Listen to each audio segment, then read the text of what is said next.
अस्सलाम वालेकुम, मैं हूं शज़ा नियाज़ी। सुन राउंड अप में आपको खुशामदीद। नाज़रीन, दुनिया एक ऐसे जोग्राफाई और मुआशी बहरान के दिहाने पर खड़ी है जिसके असरात सिर्फ मशरक़ वुस्ता तक महदूद नहीं रहेंगे बल्कि पूरी आलमी मईशत को अपनी लपेट में ले सकते हैं। ईरान, इसराइल और अमरीका के दरमियान बढ़ती हुई फौजी कशीदगी अब एक ऐसे मरहले में दाखिल हो चुकी है जहाँ तवानाई, पानी और खुराक के आलमी निज़ाम को खतरात लाक हो चुके हैं। इस सब में तकरीबन एक हफ्ते बाद ईरान के नए सुप्रीम लीडर का इंतखाब हो गया। ईरान की मुसल्लह अफवाज की क़यादत ने नए सुप्रीम लीडर मुश्तबा खामनाई से वफादारी का अहद किया। दूसरी तरफ ईरान का दावा है कि इसराइल और अमरीका की फिजाई बमबारी के नतीजे में मुल्क के मुख्तलिफ इलाकों खुसूसन तेहरान में फ्यूल स्टोरेज डिपो और फौजी सप्लाई मराकज़ को निशाना बनाया गया, जिससे 1000 से ज़ायद शहरी हलाकतों की रिपोर्ट सामने आई है। इन हमलों के बाद तेहरान में जहरीले धुएं और तेजाबी बारिश जैसी सूरत हाल की इतलात भी सामने आई हैं जो माहौलियाती और इंसानी बहरान की निशानदही करती हैं। इसी दौरान खलीजी खित्ते में ईरानी ड्रोन और मिसाइल हमलों की बड़ी लहर भी रिपोर्ट हुई। मुत्तहिदा अरब अमारात, बहरीन और दीगर ममालिक में दर्जनों अहदाफ को निशाना बनाया गया। इतलात के मुताबिक अब तक 2000 से ज़ायद ईरानी ड्रोन हमले किए जा चुके हैं। इन हमलों को रोकने के लिए अमरीका और उसके इत्तेहादियों ने सैकड़ों दिफाई मिसाइल इस्तेमाल किए। दिफाई तजज़ियाकारों के मुताबिक अमरीकी पैट्रियट दिफाई मिसाइल निज़ाम का हर मिसाइल तकरीबन $40 लाख मालियत का होता है। इस हवाले से बरतानवी अखबार फाइनेंशियल टाइम्स के मुताबिक सस्ते ड्रोन्स के खिलाफ महंगे दिफाई मिसाइल इस्तेमाल करना एक तवील जंग में मुआशी दबाव पैदा कर सकता है। खलीजी खिते की सबसे बड़ी ऑयल तंसीबात में से एक रास तनोरा ऑयल रिफाइनरी पर भी ड्रोन हमले की रिपोर्ट सामने आई। ये वाकया इस बात की निशानदही करता है कि जंग अब बराह रास्त तवानाई के बुनियादी ढांचे को मुतासिर कर रही है। आलमी मालियाती अदारे JP मॉर्गन के मुताबिक अगर कशीदगी जारी रही तो आलमी मंडी में रोजाना 3.3 मिलियन बैरल तेल की कमी हो सकती है, जो बढ़कर 4.7 मिलियन बैरल तक पहुंच सकती है। इसका सबसे बड़ा सबब दुनिया के अहम तरीन ऑयल रूट आबनाए हुर्मुज़ का खतरे में आ जाना है, जहां से रोजाना तकरीबन 20 मिलियन बैरल तेल गुजरता है। इस जंग का एक और खतरनाक पहलू पानी के बहरान से जुड़ा हुआ है। खलीजी मुमालिक में पीने के पानी का बड़ा हिस्सा समंदरी पानी को साफ करके हासिल किया जाता है। आलमी आबी तहकीकाती रिपोर्ट्स के मुताबिक बहरीन में तकरीबन 90%, सऊदी अरब में तकरीबन 70%, जबकि मुत्तहिदा अरब अमारात में तकरीबन 50% पीने का पानी समंदरी पानी को साफ करने वाले डिस्टिलेशन प्लांट से हासिल किया जाता है। अगर इन तंसीबात को बड़े पैमाने पर नुकसान पहुंचता है तो इन मुमालिक को शदीद आबी बहरान का सामना भी करना पड़ सकता है। इसी तरह खुराक के मामले में भी खलीजी मुमालिक बड़ी हद तक बैरूनी दुनिया पर इन्हिसार करते हैं। मुत्तहिदा अरब अमारात, कतर और कुवैत में तकरीबन 90% खुराक दरामद की जाती है, जबकि सऊदी अरब भी बड़ी हद तक बैरूनी गजाई अजनास पर इन्हिसार करता है। इसी दौरान ईरान ने दावा किया है कि वो 6 माह तक शदीद नोयत की जंग जारी रखने की सलाहियत रखता है और अब तक उसने अपनी मिसाइली सलाहियत का सिर्फ इब्तदाई हिस्सा इस्तेमाल किया है। ईरान के पास ऐसे मिसाइल मौजूद हैं जिनमें फतह-1 हाइपरसोनिक मिसाइल और खुर्मशेर मिसाइल जैसे हथियार शामिल हैं, जो 2000 किलोमीटर से ज्यादा फासले तक मार कर सकते हैं। दूसरी तरफ रूस ने भी इस बहरान में एक अहम किरदार इख्तियार कर लिया है। रूसी सदर ने खबरदार किया है कि अगर हालात मजीद खराब हुए तो यूरोप को गैस की फरहमी मुतासिर हो सकती है। अमरीकी और बैनुल-अक़वामी मीडिया रिपोर्ट्स, जिनमें न्यूयॉर्क टाइम्स और अल जज़ीरा शामिल हैं, उनके मुताबिक रूस पर यह इल्ज़ाम भी लगाया जा रहा है कि उसने ईरान को सैटेलाइट और इंटेलिजेंस मालूमात फराहम की हैं जो अमरीकी फौजी अहदाफ को निशाना बनाने में मददगार हो सकती हैं। ऐसे नाजुक वक्त में पाकिस्तान सफारती सतह पर एक अहम किरदार अदा करने की कोशिश कर रहा है। इस्लामाबाद बैक वक्त ईरान और सऊदी अरब दोनों के साथ राब्ते में है। कशीदगी कम करने के लिए सालसी कोशिशें जारी हैं। पाकिस्तानी अस्करी क़यादत और हुकूमत दोनों सतह पर सफारती राब्ते जारी रखे हुए हैं, जबकि फील्ड मार्शल के हालिया सऊदी अरब के दौरे को भी इसी सिलसिले की एक अहम कड़ी करार दिया जा रहा है। क्या ये जंग खलीज के साथ यूरोप समेत दीगर अमरीकी इत्तेहादी मुमालिक को भी लपेट में ले लेगी?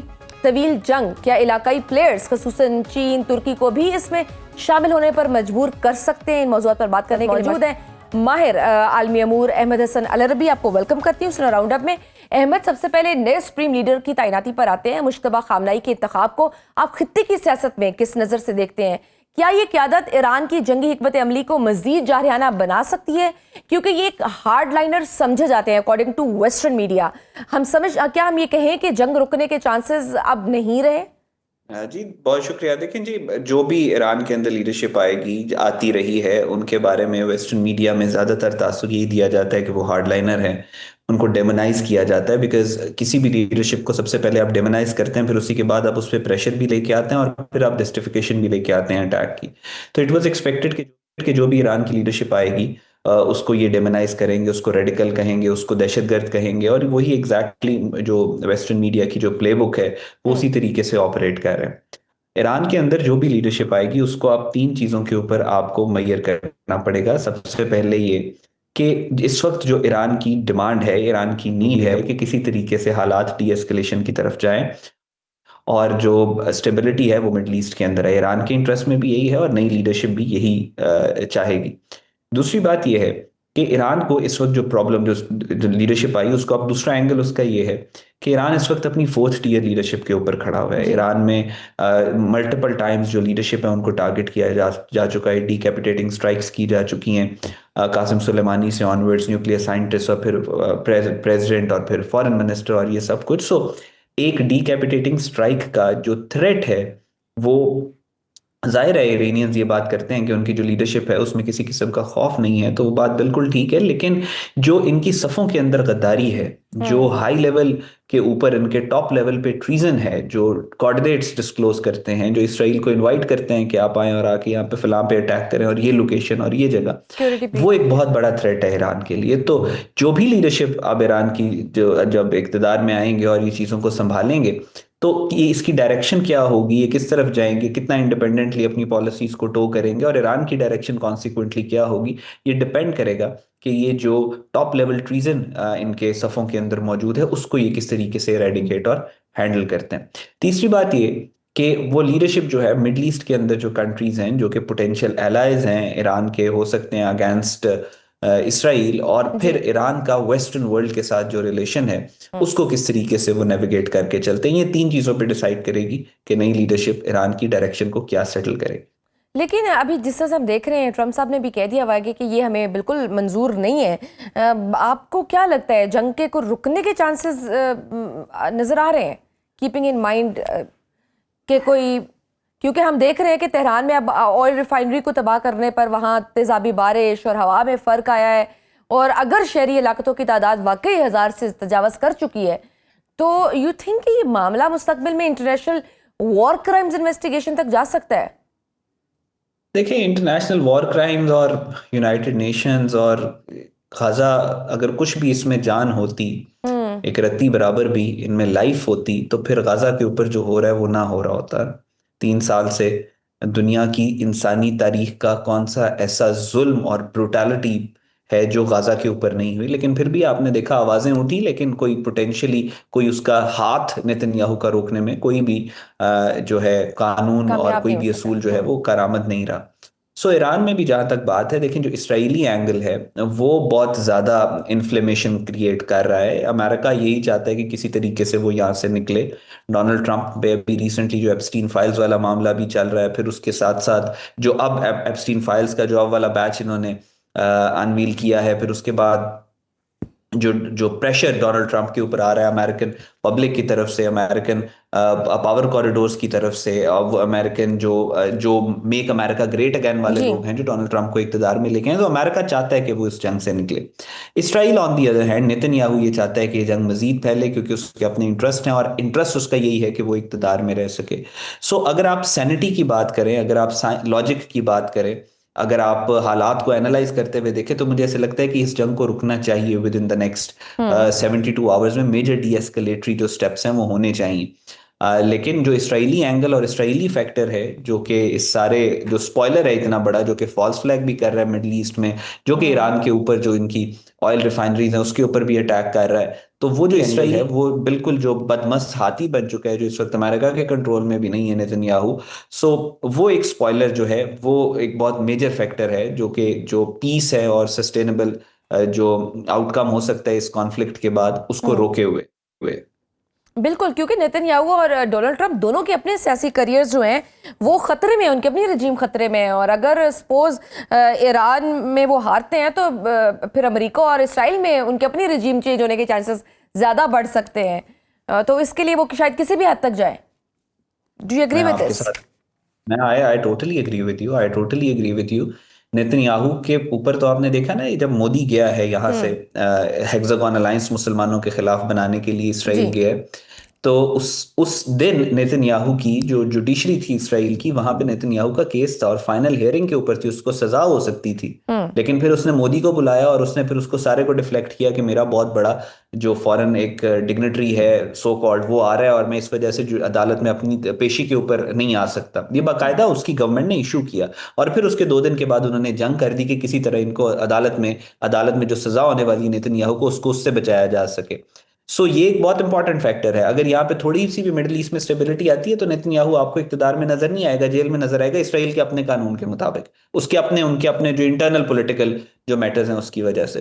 बिल्कुल। दूसरा, डोनाल्ड ट्रंप को आपने देखा है कि बहुत पोलराइज सोसाइटी हो चुकी थी अमेरिका की, रिपब्लिकन डेमोक्रेट्स के दरमियान में जो डिवाइड था, और उसके बाद जिस तरीके से जंगो जदल के बाद डोनाल्ड ट्रंप इक्तदार में आया है, उसने अपनी अपनी जो वोटर बेस है उसको बहुत ज्यादा पोलराइज किया है, बहुत ज्यादा एक तरह से ये भी क्रिटिसिज्म आता है कि रेडिकलाइज भी किया है उसने पॉलिटिकली। सो अब वही वोटर बेस, अगर जिसको ये आप वादा करके आए थे प्रेसिडेंशियल डिबेट में कि मैं मिडिल ईस्ट की जंगों से खुद को निकालूंगा, वही वोटर बेस जब ये देख रही है कि मजीद जंगें बढ़ रही हैं जिससे अमेरिका की इकोनॉमी डिस्ट्रॉय हो रही है, और डोनाल्ड ट्रंप ये कहकर आया था कि मेक अमेरिका ग्रेट अगेन, दुनिया की जंगों से अमेरिका को निकाल के, जब वो वोटर बेस ये देखेगी तो वो फ्लिप भी कर सकती है, डोनाल्ड ट्रंप के खिलाफ भी हो सकती है। तो डोनाल्ड ट्रंप के जो करीबी लोग हैं वो इस वक्त यही एडवाइस कर रहे हैं कि हमें इस जंग से किसी ना किसी तरीके से निकलना चाहिए, वरना हमारे घर के अंदर हालात जो हैं वो बहुत ज्यादा डिफिकल्ट हो जाएंगे। ऑन टॉप ऑफ इट, अब से कुछ अरसा कबल बराक ओबामा ने एक मूवी बनाई, आपको पता है हॉलीवुड सबकॉन्शियस एम्बेडिंग किस तरीके से करता है, बराक ओबामा ने एक मूवी बनाई और वो मूवी अमेरिकन सिविल वॉर के ऊपर थी। सो वो सारी जो सिग्नलिंग है वो बहुत ज्यादा जो डोनाल्ड ट्रंप और उसके करीबी लोग हैं उनको वो परेशान कर रही है, और किसी तरह वो भी चाह रहे हैं कि वो यहाँ से निकलें, वरना उनके लिए पॉलिटिकली सस्टेन करना मुश्किल हो जाएगा एट होम। बिल्कुल। और अब तो बाकायदा हम देख रहे हैं कि ब्लॉक और इत्तेहाद की सूरत हाल बन चुकी हुई है। अगर इधर हम बात करें, रूस एक तरह से बरह रास्त मैदान में है, उसके सफीर ने कहा है कि हम गैर जानिबदार नहीं, अगर रूस इस मैदान में आता है तो क्या ये जंग बूट्स ऑन ग्राउंड की सूरत हाल भी बना सकती है? देखें, रूस की एक बहुत बड़ी कोशिश है। देखिए, हर किसी के अपने इंटरेस्ट हैं, हम थोड़ा सा जज्बाती हो जाते हैं कि भाई रूस आ रहा है इस गेम के अंदर और बाकी ममालिक इसके अंदर इन्वॉल्व हो रहे हैं। दुनिया जो है वो इमोशंस पे, इंटरनेशनल रिलेशंस अफॉर्चुनेटली और अनफॉर्चुनेटली वो ऑपरेट नहीं करते। रूस जो ये बात कर रहा है कि हम पूरी तरह मौजूद हैं, रूस का अपना स्ट्रेटेजिक इंटरेस्ट है इस बात में कि किसी तरह वो मिडिल ईस्ट को अमेरिका का यूक्रेन बनाए।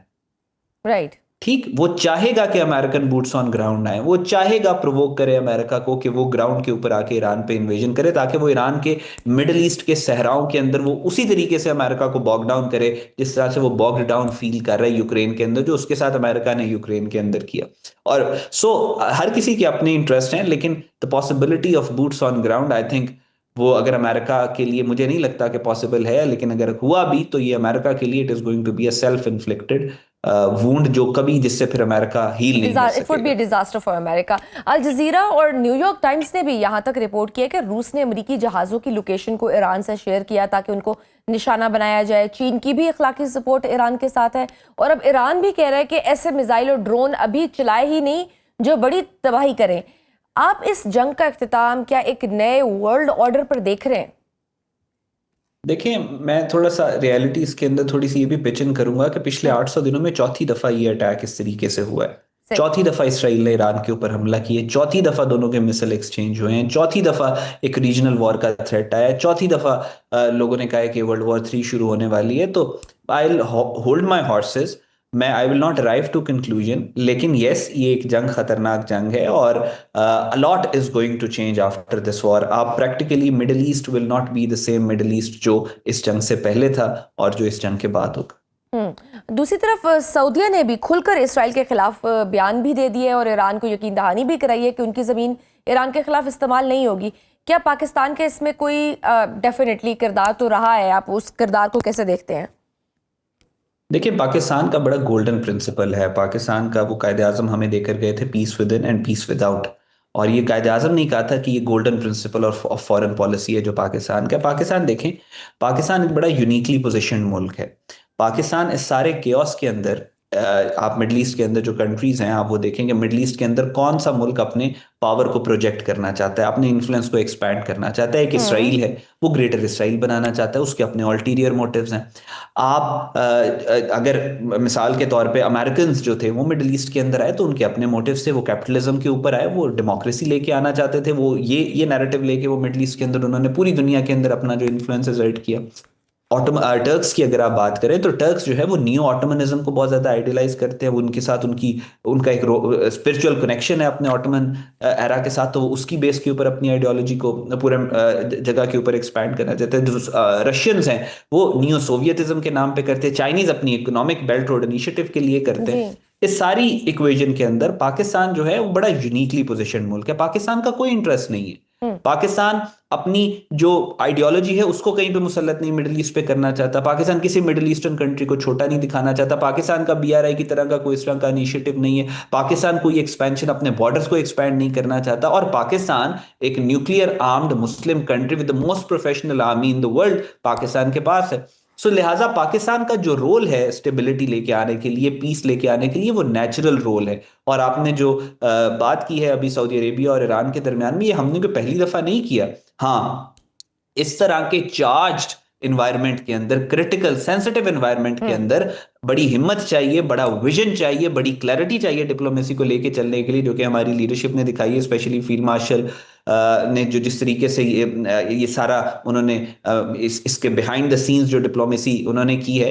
लेकिन पाकिस्तान का एक तजर्बा और एक इंस्टीट्यूशनल डेप्थ हमारी मौजूद है। हम ईरान और सऊदीया के दरमियान में बैलेंस आउट चीज़ों को पहले करते रहे इस तरह की इन्वायरमेंट में, उसी तरीके से जिस तरीके से हमारी मिलिट्री डिप्लोमेसी ने आके इन दोनों ममालिक के दरमियान में मीडिएट कराया है। इससे बहुत बड़ा एक हीलिंग टच है, हिस्टोरिक है, और ये जो है ये इसके आगे बहुत दूर रस नताइज होंगे आगे डीएस्केलेशन के लिए। बिल्कुल ठीक। और इस खित्ते में मैं भारत की भी बात करना चाहूंगी, उसका किरदार भी इंतहाई घिनौना है।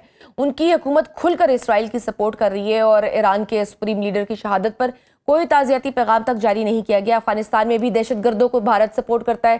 क्या अब भारत भी इस जंग का बरह रास्त हिस्सा बन सकता है? देखिए, भारत हमेशा से मुसलमानों के खिलाफ होने वाली हर जंग का हिस्सा था और अभी भी है। जो हेक्सागन अलायंस बन रहा है नेतन्याहू का, उसमें सबसे पहला मेंबर उसका भारत है, दूसरे अफगान तालिबान है। सो अब आई होप कि अब इनके इरानियंस के लिए और बाकी भी जो मिडिल ईस्टर्न कंट्रीज है उनके लिए ये बात वाजे हो गई होगी कि दोस्त कौन है और दुश्मन कौन है, और जितना नापाक और गलीज किरदार भारत का है, मतलब एज अ पाकिस्तानी मुझे तो पता है, हम पाकिस्तानी पूरे गल्फ कंट्रीज में भी कह रहे हैं, अब भी कह रहे हैं, हम ईरान को भी कहते रहे हैं कि भाई आप इंडिया के साथ जो अपने ताल्लुकात बढ़ा रहे हैं ये आप ही को डसेगा आके, क्योंकि हमें तो प्रैक्टिस है ना, हमें तो पता है, हमने तो पिछले 70-80 सालों में इन्हीं को पढ़ा है, हमें तो पता है कि ये सोचते कहाँ से हैं और ये कर क्या सकते हैं और इनकी क्या असलियत है। बाकियों को जाहिर है अब हमारी बात कई मुल्कों ने मानी, वो फायदे में रहे पाकिस्तानियों की बात मान के, जिन्होंने इनको एक आर्म्स लेंथ पे रखा, जिन्होंने इनके साथ ज्यादा जो गले मिले उन्होंने अब नुकसान उठाया और वो उठा रहे हैं, और आगे भी अगर नहीं सुनेंगे तो इंडियन से नुकसान उठाएंगे, क्योंकि ये जो बीजेपी और आरएसएस है ये सांप है, सांप की फितरत है आपको डसना। So, ये आपके ऊपर डिपेंड करता है आप इससे इन अ हार्ड वे। और अब तो ईरानी सहाफियों ने वाजे किया है कि अगर ये मालूम हुआ कि भारत इसराइल को किसी भी किस्म की इंटेलिजेंस दे रहा है तो हम भारत के अंदर स्ट्राइक करेंगे। तो हो सकता है आने वाले दिनों में भारत तक भी ये जंग पहुंच जाए। आई रियली होप कि अब स्टेटमेंट से आगे निकल के ये कुछ ना कुछ जो है ये करेंगे, क्योंकि पिछली दफा भी जब राइजिंग लाइन 1 हुआ था तो तब भी इंडियंस से जिन्होंने इनके सारे जो ड्रोन्स जिन्होंने इरानियन एयर डिफेंस को नाकारा बनाया वो इंडियंस ने बनाए थे। तो उसके बाद भी ईरान ने बातें तो बहुत की, लेकिन इंडिया के साथ पता नहीं इनकी क्या वो थी, इन्होंने इतना ज्यादा उसके ऊपर उसको इतना ज्यादा आगे मंतकी अंजाम तक नहीं पहुंचाया। अब भी अगर नहीं पहुंचाएंगे तो तीसरी दफा फिर डसे जाएंगे इंडिया से। तो ये इरानियंस पे डिपेंड करता है कि वो किस तरीके से देखते हैं इसको। बैनुल-अक़वामी अमूर के माहिर अहमद हसन अरबी हमारे साथ मौजूद थे। नाज़रीन, गुफ्तगू आपने सुनी, वक्त छोटी सी ब्रेक का, देखते रहिए सुनो राउंड। वेलकम बैक टू सुनो राउंड अप। नाज़रीन, पाकिस्तान इस वक्त सिर्फ माशी बहरान में नहीं बल्कि हुकूमती बेहिसी की बदतरीन दौर से गुजर रहा है। ये जंग सरहदों पर नहीं लड़ी जा रही, यहाँ तो तोपे नहीं चल रही, मिसाइल नहीं गिर रहे, बम नहीं गिर रहे, लेकिन इसके बावजूद पाकिस्तानी अवाम महंगाई के एक ऐसे हमलों की जद में है जिनकी शिद्दत किसी भी जंग से कम नहीं। सवाल यह है कि ये हमले कौन कर रहा है, दुश्मन मुल्क या अपनी ही हुकूमत? ये वही हुकूमत है जिसने चंद साल पहले बड़ी अखलाकी और सियासी बुलंद आवाज के साथ ये मौक़िफ़ इख्तियार किया था कि अवाम को रिलीफ ना देना जुर्म है, महंगाई नाकाबिले कबूल है और इसी बुनियाद पर इमरान खान की हुकूमत के खिलाफ अदम एतमाद लाई गई। लेकिन आज हकीकत यह है कि वही हुक्मरान आवाम पर महंगाई का ऐसा बोझ डाल रहे हैं जिसकी मिसाल माजी में नहीं मिलती। जरा हकाइक देखिए, जब पीटीआई की हुकूमत आई तो पाकिस्तान में पेट्रोल तकरीबन 95 रुपए फी लीटर था। 4 साल बाद जब उनकी हुकूमत खत्म हुई तो ये कीमत तकरीबन 150 रुपए फी लीटर तक पहुंची, यानी 4 साल में सिर्फ 55 रुपए इजाफा। लेकिन आज की हुकूमत ने तारीख का वो कारनामा सर अंजाम दिया है कि जितना इजाफा पीटीआई के 4 साल में हुआ उतना इजाफा एक दिन में कर दिया। फी लीटर 55 रुपए का एक झटका और पेट्रोल की कीमत 321 रुपए फी लीटर से भी तजावज कर गई। यानी जिस हुकूमत ने महंगाई का जवाब बनाकर इक्तदार हासिल किया था, उसी हुकूमत ने इक्तदार में आकर महंगाई को आवाम के गले में जंजीर बना दिया है। हुकूमत का मौक़िफ़ है कि आलमी मंडी में तेल महंगा हो गया है। वाकई ब्रेनेट खाम तेल तकरीबन $108 फी बैरल तक पहुंच चुका है। लेकिन सवाल यह कि क्या दुनिया के हर मुल्क ने इसी शिद्दत से कीमतें बढ़ा दी? आलमी तकाबुल देखें तो पाकिस्तान में पेट्रोल तकरीबन $1.15 फी लीटर है, जबकि इंडिया में $1.3, श्रीलंका में 94 सेंट और बांग्लादेश में 95 सेंट है। यानी वो ममालिक जो शदीद मुआशी बहरान से गुजर चुके हैं, वहां भी आवाम को पाकिस्तान से सस्ता पेट्रोल मिल रहा है। लेकिन असल मसला सिर्फ कीमतें नहीं, असल मसला हुक्मरानों की तरजीहात है। आवाम पर महंगाई का बम गिराने वाले हुक्मरानों की अपनी शाखर्चियां जू की तू बरकरार है। नई गाड़ियां, प्रोटोकॉल, सरकारी अखराजात, इश्तिहारात की भरमार और हुक्मरानों के गैर जरूरी बैरूनी दौरे बदस्तूर जारी हैं। दूसरी तरफ मरियम नवाज के सरकारी तशहीरी मंसूबों और सरकारी वसाइल के इस्तेमाल पर अरबों रुपए खर्च किए जा रहे हैं, जबकि अवाम को यह बताया जा रहा है कि खजाना खाली है। यहाँ तक कि कमर्शियल तैयारों में इस्तेमाल होने वाले जेट फ्यूल की कीमत में भी 154 रुपए फी लीटर इजाफा कर दिया गया है और यह कीमत 342 रुपए फी लीटर से तजावज कर चुकी है। नतीजा क्या है? आज पाकिस्तान में सूरत हाल इस हद तक पहुंच चुकी है कि सरगोदा में डाकू एक ऑयल टैंकर से 80 लीटर पेट्रोल लूट कर फरार हो जाते हैं। ये कोई आम खबर नहीं है, ये इस मुआशी तबाही की अलामत है जिसका शिकार इस वक्त पाकिस्तान का मुआशरा है। हकीकत यह है कि पाकिस्तानी अवाम पर सिर्फ बोझ नहीं डाला गया, उन पर महंगाई का बम गिराया गया है। सवाल अब भी वही है, क्या हुकूमत ने अपनी शाखर्चियां कम की? क्या हुक्मरान तबके ने किफायत शुआरी इख्तियार की, या हमेशा की तरह आसान रास्ता इख्तियार किया गया और सारा बोझ अवाम पर डाल दिया गया? इस सब पर बात करने के लिए हमारे साथ मौजूद है माहिर मौशियात खाकान नजीब साहब। आपको वेलकम करती हूँ राउंड अप में। डॉक्टर साहब, सबसे पहले ये बताइए कि मशरक़े वुस्ता में जारी जंग के बायस आलमी मंडी में तेल की कीमतें तो बढ़ी हैं, लेकिन पाकिस्तान में जिस रफ्तार से कीमतें बढ़ाई गई हैं, क्या वाकई उसकी माशी मजबूरी थी या उसमें हुकूमती पॉलिसियों का बड़ा किरदार है? अगर हम खित्ते के ममालिक जैसे भारत, बांग्लादेश और श्रीलंका से मुवाजना करें तो वहां पेट्रोल पाकिस्तान के मुकाबले में सस्ता है। तो जी, एक तो बात समझने की ये सबसे इम्पोर्टेंट कि ये एक एनर्जी प्राइस शॉक है, ये एक ऑयल प्राइस स्पाइक है, ये सप्लाई डिसरप्शन है और ये 1970-73 के बाद सबसे बड़ा एनर्जी शॉक है जो दुनिया ने लिया है।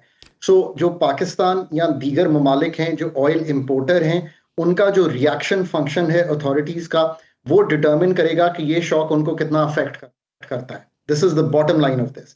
पाकिस्तान में जो तेल की कीमत है वो पिछले 15 दिन में, यानी कि 15 फरवरी से लेके 28 फरवरी तक जो तेल बाय किया गया था, उसकी एक एवरेज प्राइस प्लैट्स की निकाल कर अगले 15 दिन के लिए मुहित हो जाती है और वो पास ऑन हो जाती है। नॉर्मल ये फ्रेमवर्क है जो कि चल रहा था। इस वक्त ये हुआ कि जब तेल की कीमत बढ़ी और अथॉरिटीज ने ये देखा कि पेट्रोल पंप्स पे बहुत ज्यादा लाइंस जमा होनी शुरू हो गई, क्योंकि शॉर्टफॉल का और कीमतें बढ़ने का एक इंडिया जो था वो खुद अथॉरिटीज ने भी ऑल ओवर द वर्ल्ड और स्ट्रेट ऑफ हॉर्मुज से अगर 1/5 ऑफ ऑयल पास करता है और 0 पास कर रहा हो, एलएनजी कतर में बंद हो गई हो और पाकिस्तान के पास 28 दिन के जखायर थे जब जंग शुरू हुई थी, आज 22 दिन 23 दिन से ऊपर के जखायर नहीं है। अगर ये सारी सिचुएशन हो तो उन्होंने एक प्राइस सिग्नल दिया कि आप तेल ना खरीदें।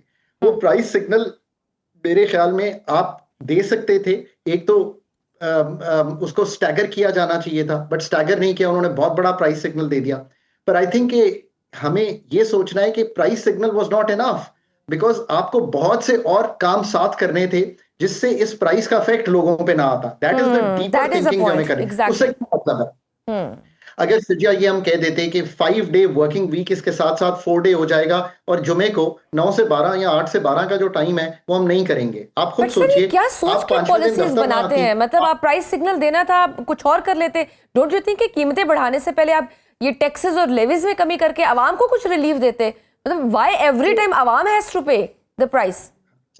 तो उसके साथ साथ ये भी सिग्नल देना चाहिए था कि हमने वाकई ही जो डिमांड एफिशिएंसी के मेजर्स हैं वो भी ले लिए हैं, ताकि लोगों को ये फील होता कि आपने पेट्रोल कट्स लोगों पर तो लगे ही एक तरह से महंगाई करके, बट जो फ्यूल पब्लिक सेक्टर और प्राइवेट सेक्टर कंपनीज की कंजम्पशन थी उसको भी ड्रॉप कर दिया, जिसका आसान लफ्जों में मतलब ये होता है कि जो फ्यूल कोटास थे वो ड्रॉप कर देते, 5 डे वर्किंग डे से 4 डे पे चले जाते। अगर स्कूल बंद कर देते तो आप अगर अपने बच्चों को भेजती हैं फॉर एग्जाम्पल, या लोग भेजते हैं और उनको ना भेजना पड़ता, उनकी कॉस्ट ड्रॉप कर जाती, विजुअल मीटिंग्स पे चले जाते। मतलब अगर स्प्रिंग हॉलीडेज इस हफ्ते दे देते, अगला हफ्ता तो वैसे ही ईद का था, it was an opportune time, ये कर जाना चाहिए था, ये आज से 5 दिन पहले कर जाना चाहिए था। एनर्जी एफिशिएंसी के मेजर्स हमने कोविड में ये बहुत अच्छा काम किया, ये ले लेने चाहिए थे। What I am trying to say is कि there were a lot of options for the authorities to take. कई ममालिक, बांग्लादेश ने ले लिए हैं, मैं हमेशा ये मिसाल देता हूँ because I am in touch with the authorities there, तो मुझे मालूम है कि उन्होंने ले लिए ये measures, so that's a good way to think इसका about मतलब है कि ये काम सर, किया जा इसका सकता मतलब है था। कि जब भी पॉलिसीज बनाई जाती है फिर आवाम की आसानी तो मद्देनजर नहीं रखी जाती ना। 55 रुपए बढ़ा देना बड़ा आसान था, फिर क्या फर्क पड़ता है? शिजा, आई थिंक हुआ ये है कि हम समझ के बैठे हैं कि शायद प्राइसिंग चेंज जो है वो एक मुश्किल काम है और वो कर देना इज इनफ। ये डेवलपिंग वर्ल्ड में जो deeper thought of doing work है उससे हम समहाउ निकल गए हैं और इस चीज में फंस गए हैं कि शायद प्राइसिंग चेंज जो है वो ही कर देना काफी है।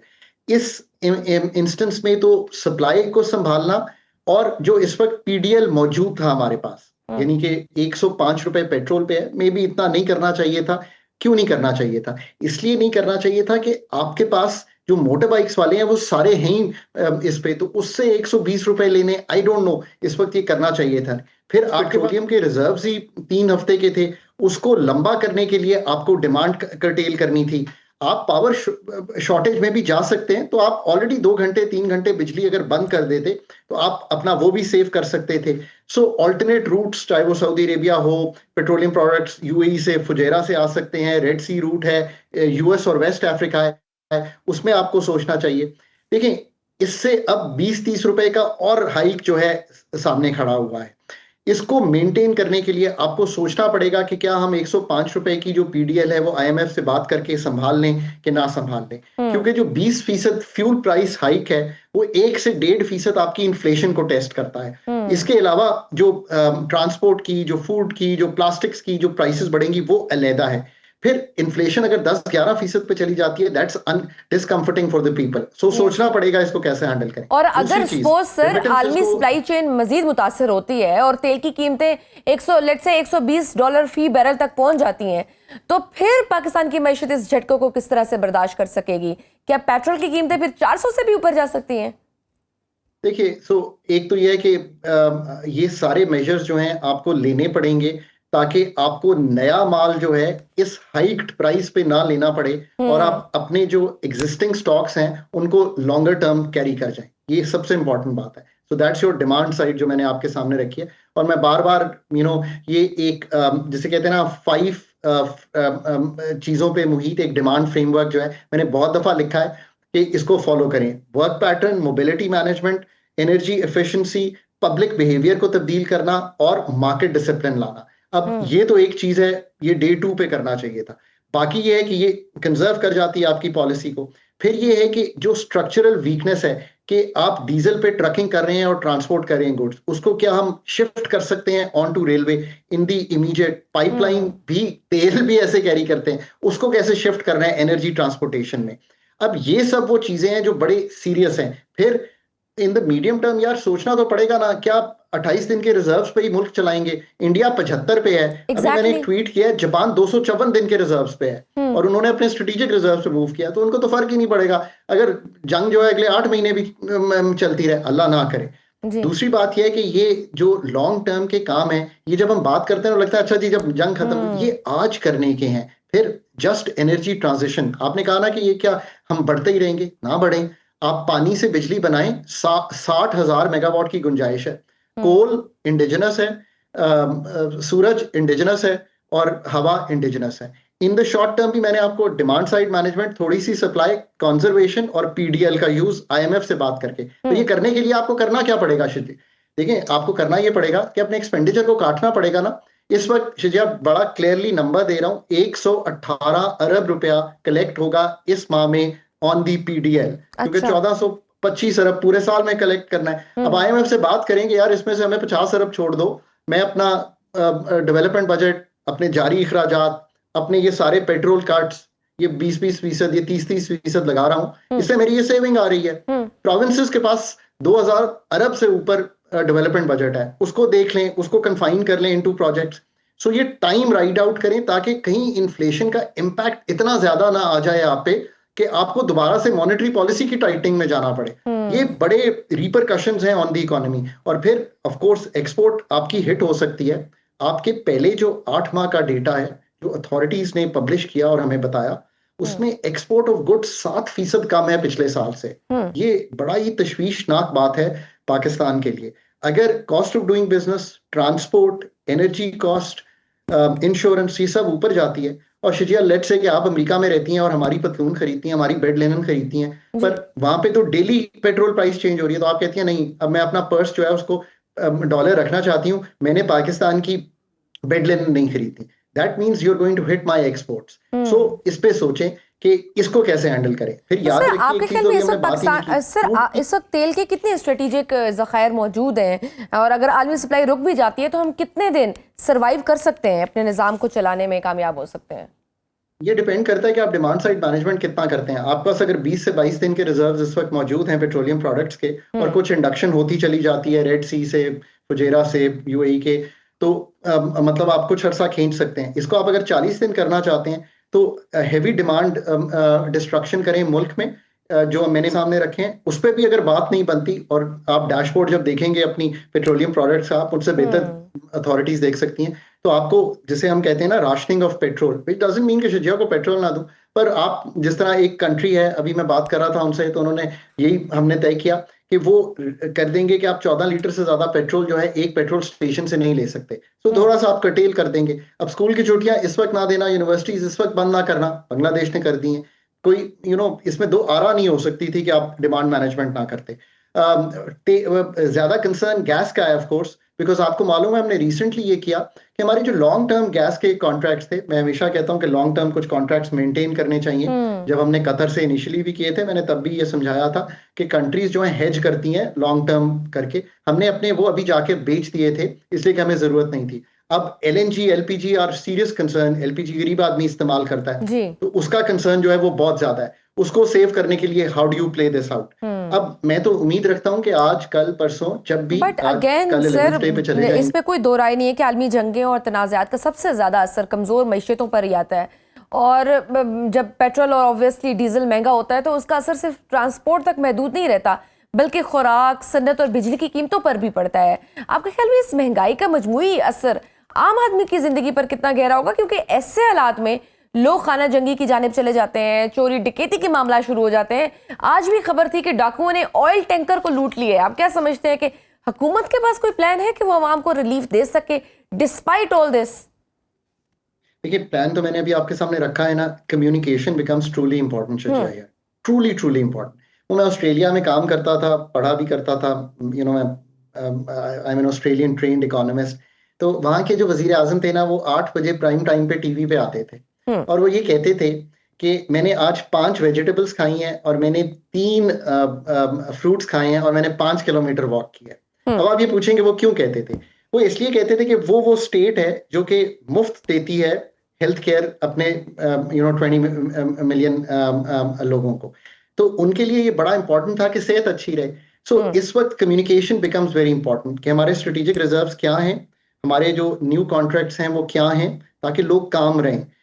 Coordination becomes very very important. What does that mean? Policy साजी की कोऑर्डिनेशन, रेगुलेटर्स की कोऑर्डिनेशन, OMCs की, डिस्ट्रीब्यूटर्स की, और किसकी?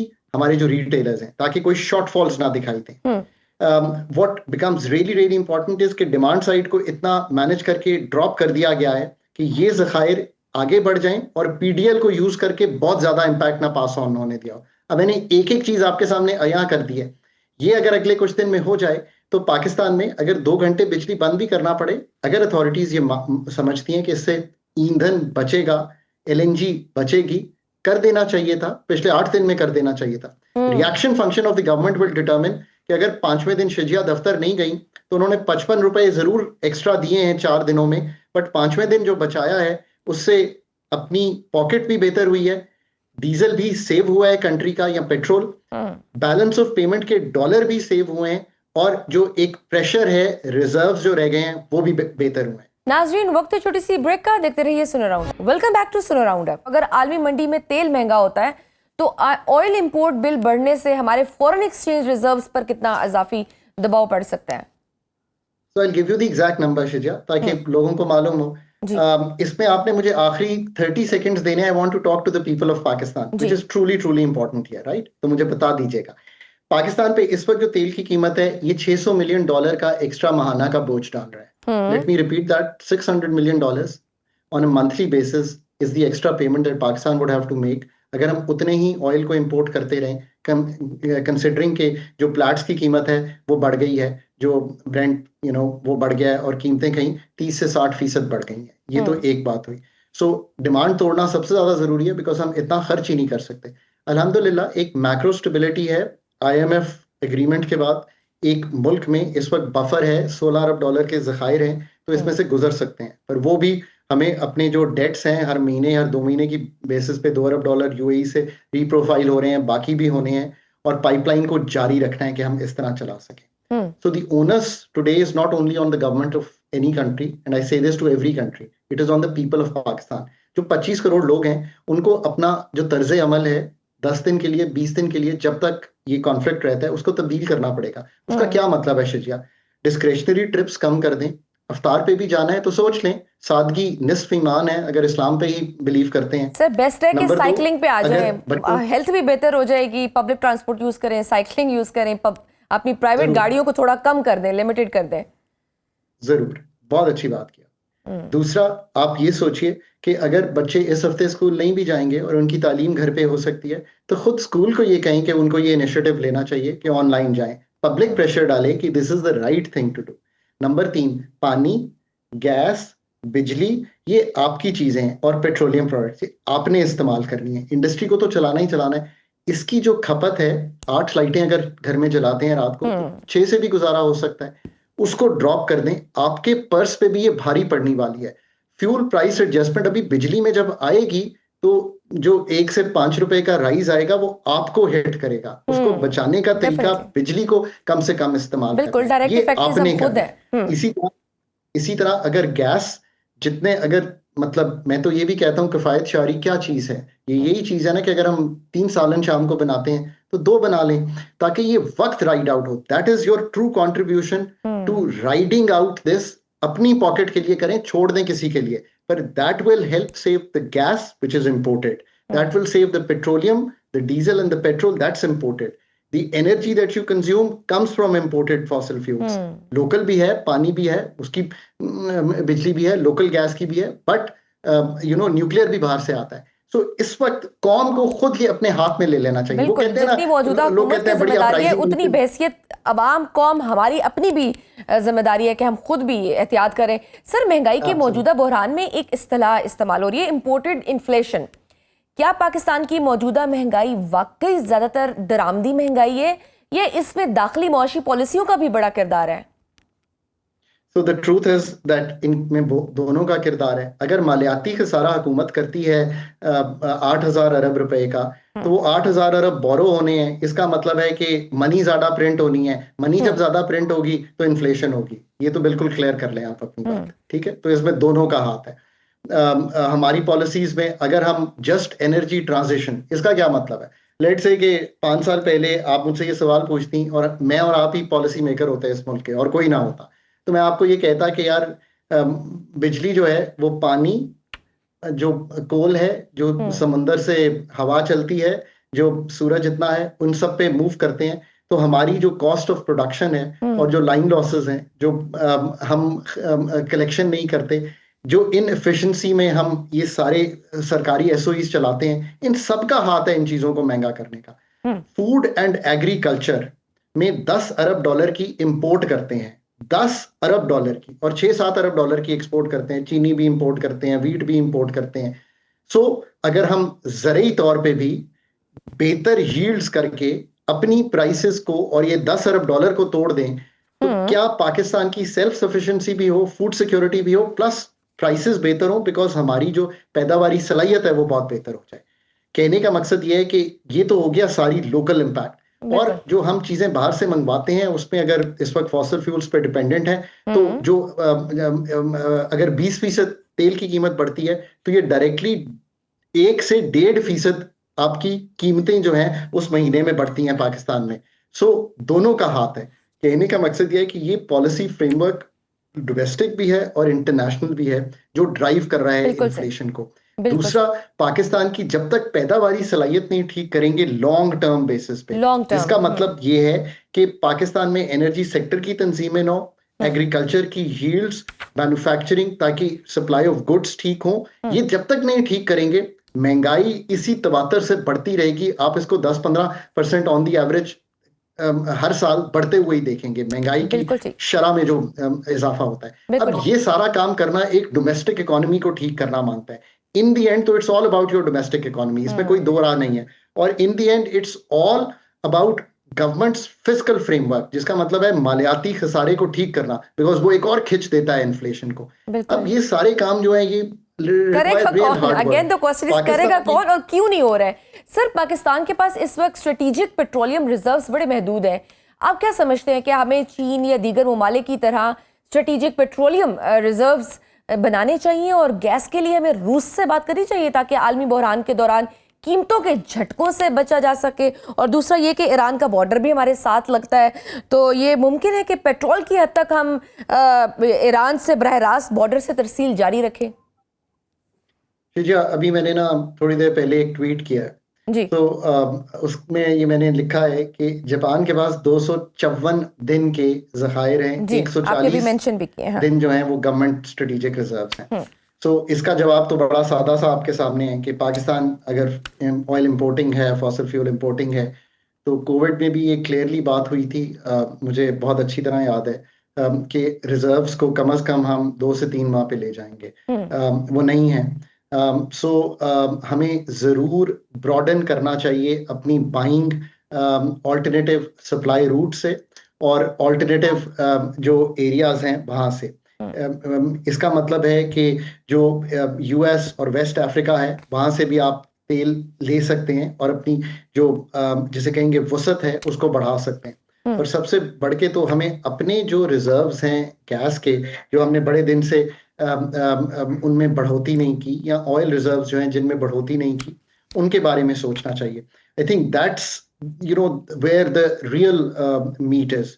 और energy security is your industrial policy today, and if that is true तो फिर जो इंडिजिनस रिसोर्सेज हैं उन पे जाना चाहिए। That is what I call, एक टेक्निकल सी टर्म है, जस्ट एनर्जी ट्रांजिशन, यानी कि वो एनर्जी की ट्रांजिशन जो लोगों के पर्स पे, मैन्युफैक्चरिंग पे, कॉस्ट ऑफ डूइंग बिजनेस पे भारी ना पड़े, but it's green led energy indigenized. Pakistan में तो अल्लाह ने इतना कुछ दिया है इसके करने के लिए जिसकी कोई हद ही नहीं है। बट इसका ये मतलब नहीं है कि हम जो ऑल्टरनेटिव बाइंग एरियाज हैं, चाहे वो रशिया हो, चाहे वो वेस्टर्न अफ्रीका हो, चाहे वो यूएई हो, कि उनको हम एक्सप्लॉइट ना करें। बिल्कुल करने चाहिए और अपनी नीड्स को पूरा ना करें। बट इन दी एंड तो ये सारी जो ट्रांजिशन एनर्जी की तंजीम नौ है ये हमें लोकली करनी ही पड़ेगी अगर हम इस सारे मसले को मीडियम टर्म पे हल करना चाहते हैं। पाकिस्तान में हम समझ नहीं पा रहे कि industrial policy today is run by the energy policy of that country. Your industrial policies तो है नहीं, पर उसकी बेसिस तो पहले एनर्जी पॉलिसी होगी। टिंकरिंग से और 1000 अरब बजट में रख के इनएफिशिएंसीज को मैच करके और सब्सिडीज देके ये कतई तौर पे बात नहीं बनेगी। Professional energy ministry, professional energy regulator, privatised discourse, competitive market and retail की सतह पर बेहद कंपटीशन। अब ये सारा कुछ करना अब भी नहीं करेंगे तो आई थिंक कि फिर 3 साल बाद शिजिया मुझे इंटरव्यू करेंगी, बेशक मैं पाकिस्तान में ना भी हूं, तो मैं यही कहूंगा जो मैंने आज रिपीट किया है।